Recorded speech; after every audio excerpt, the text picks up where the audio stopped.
आजकल धर्म के व्यापार करने वालों की बाढ़ आई हुई है। हाँ, बहुत बड़ी फौज खड़ी हुई है उनकी।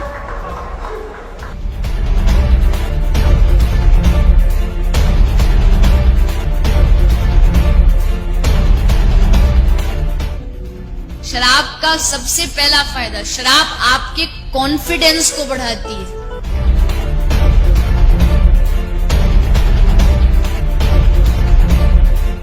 इसीलिए किसी को नाचने का शौक हो पर शर्म से नाच नहीं रहा हो, बस 2 ढक्कन पिला दो। और इस रास्ते पर हमको भटकाने वाले 10-20 नहीं है, सैकड़ों लोग हैं। कि अगर इस्लाम को पूरी दुनिया अगर स्वीकार कर ले तो इसमें कोई बुराई नहीं है। तो ऐसे हिंदू धर्म को मैं तिलांजलि देता हूं। हिंदू धर्म कुछ नहीं है। और भगवान राम की जिंदगी के वो प्रसंग कभी नहीं सुनाते जो हम में वीरता पैदा करें। सूरत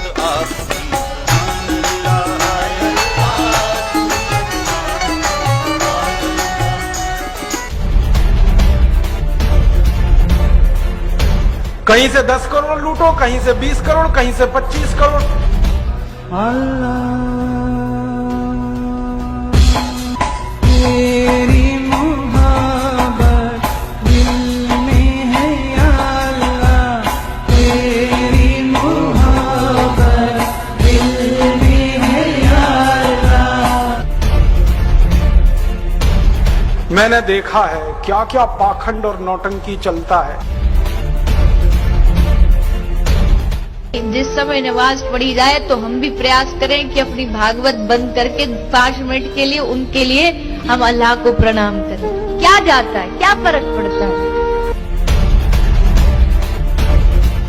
एक आया राम की कथा कहेगा 10 करोड़ लेके जाएगा, दूसरा कृष्ण की कथा कहेगा वो 15 करोड़ लेके जाएगा। मुझे मैं राम कथा में संकीर्तन कराता हूँ और बीच में हरि बोल कराता अली मौला अली मौला अली मौला बुलाता हूँ और पूरी सभा अली मौला का कीर्तन करती है।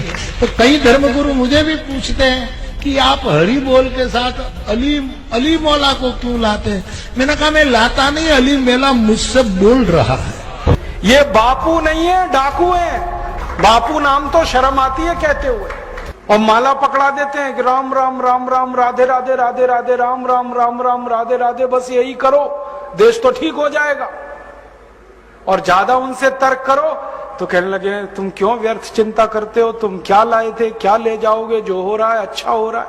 मैंने देखा है क्या क्या पाखंड और नौटंकी चलता है। भगवान राम की कथा कहने आते हैं और भगवान राम की जिंदगी के वो प्रसंग कभी नहीं सुनाते जो हम में वीरता पैदा करें, जो साहस पैदा करें। राम की जिंदगी में बहुत सारा हिस्सा साहस का है, वीरता का है। जब 14 वर्ष के लिए वनवास चले गए राम, तो हमको सुनाई जाती है राम की जो कथा ना, उसमें कहते हैं राम ने 14 साल एक ही काम किया, हाय सीते हे सीते, हाय सीते हे सीते, हाय सीते, ये सुनाते हैं हमको। हाँ, यही सुनाते हैं निकाल के कहानी में से। और मैं कहता हूं कि राम को अगर हाय सीते हे सीते हाय सीते यही करना था 14 साल, तो दूसरा विवाह क्यों नहीं कर लिया। सैकड़ों राजा तैयार थे अपनी राजकुमारियों को राम को देने के लिए, वो तो कर लेते दूसरा विवाह। क्योंकि हाय सीते हे सीते हाय सीते हे सीते, एक स्त्री के लिए अगर वो इतने ही बिलख रहे थे, तड़प रहे थे, दूसरा विवाह कर लेते। तो ये सब चुप हो जाते हैं, फिर बात नहीं करते। फिर मैं उनको रामायण में से निकाल के दिखाता हूं, देखो राम ने हे सीते हाय सीते कहा नहीं कहा ये मुझे नहीं मालूम, लेकिन 14 साल वन में रहते हुए सैकड़ों राक्षसों का संहार किया उन्होंने, मारा उनको और धर्म राज्य की स्थापना कराई। ये कहानी नहीं सुनाते क्योंकि इससे वीरता पैदा होती है। तो राम का जो वीरत्व है वो नहीं सुनाएंगे आपको, उनकी जो कमजोरियां हैं वो सुनाते हैं आपको। और राम कथा जब वर्णन की जाती है तो मंच पे बैठ के आहा कैसे आंसू ढलल ढलल आंसू निकलेंगे, आपको भी रुलाएंगे, खुद भी रोएंगे। किस बात के लिए?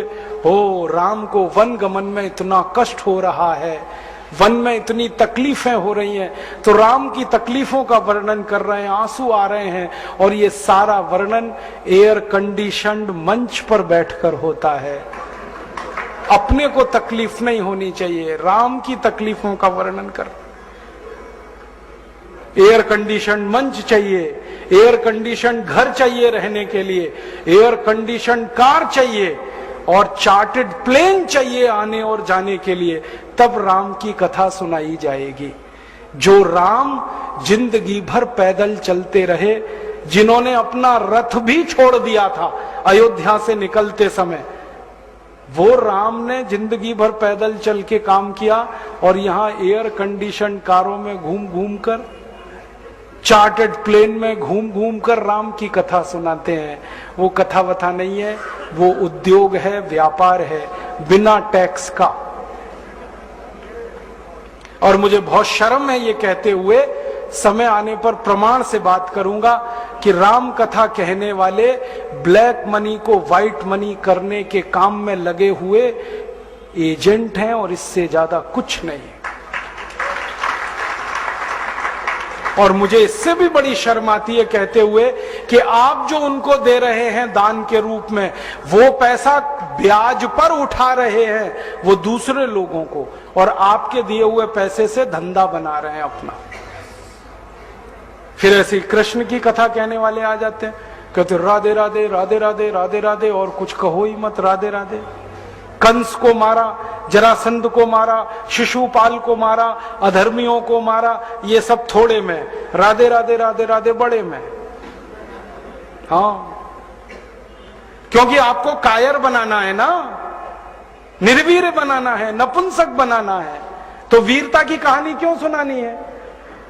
तो चुन चुन कर ऐसी कहानियां सुनाते हैं। और मैं आपको बहुत गंभीर बात कह रहा हूं कि ये सारे हमारे देश में जो पाखंडी लोग हैं ना, राम और कृष्ण की कथा कहने वाले, ये सरकारों के साथ मिले हुए हैं, क्योंकि सरकारों ने इनको एक कान में मंत्र फूंका है, तुम लोगों का ध्यान इस तरफ भटकाते रहो ताकि कोई महंगाई के खिलाफ न लड़े, गरीबी के खिलाफ न लड़े, बेरोजगारी के खिलाफ न लड़े, अत्याचार के खिलाफ न लड़े, वो डूबा रहे राधे राधे राधे राधे राम राम राम राम, बस इसी में। और समझाते रहो, तुम क्या लाए थे, तुम क्या ले जाओगे, क्यों व्यर्थ चिंता करते हो, जो हो रहा है अच्छा हो रहा है, आगे होगा और भी अच्छा होगा। एक रास्ता ये है। अब दो रास्ते हैं अपने सामने, एक रास्ता भगत सिंह का, ऊधम सिंह का, चंद्रशेखर का, एक रास्ता हमारे ये धर्म गुरुओं का, पाखंडियों का, जो राम की कथा, कृष्ण की कथा। मुझे बहुत ऑफर आए हैं, मैं आपको दिल का दर्द बता रहा हूं, सच में कह रहा हूं, आपसे नाम नहीं लेता। मुझे ऑफर आए कि तुम कहां बेकार भटक रहे हो, मेरे साथ आ जाओ। मैंने कहा बापूजी क्या होगा उसमें? तो कहने लगे जितना मिलता है वो डबल हो जाएगा। मैं बोल रहा कैसे? तो उन्होंने कहा तुम्हारी वाणी में बहुत जोर है, और मेरे पास लोगों की भीड़ इकट्ठा करने का, मजमा लगाने का तरीका है। मैं ऐसा डमरू बजाता हूं कि सब इकट्ठे होते हैं, और तुम्हारी वाणी में जोर बहुत है, मिलके लूटेंगे, थोड़ा तुम्हारा थोड़ा मेरा। ऐसे खुले ऑफर हैं मेरे पास। और मैं कहता हूं बापूजी माफ करो। क्यों? कहते तुम्हें पैसे नहीं चाहिए। मैंने कहा पैसे ही चाहिए होते तो बहुत रास्ते हैं मेरे पास, यही एक बचा है। पैसे ही कमाने हैं तो बहुत रास्ते हैं, ये एक रास्ता थोड़ी है। बहुत तरीके हैं, पैसे कमा लूं, घर बना लूं, बीवी बच्चे ले आऊं, करोड़पति हो जाऊं, 10 करोड़पति हो जाऊं, 100 करोड़पति हो जाऊं। बहुत आसान काम है ये तो। थोड़ी चालाकी हो तो सैकड़ों करोड़ बनाना बिल्कुल मुश्किल नहीं है इस देश में। फिर अंत में तो वही होगा ना, सैकड़ों करोड़ हो गए, एक दिन डायबिटीज होगी, एक दिन अर्थराइटिस होगा, एक दिन हार्ट अटैक आएगा, मैं मरने ही वाला हूं।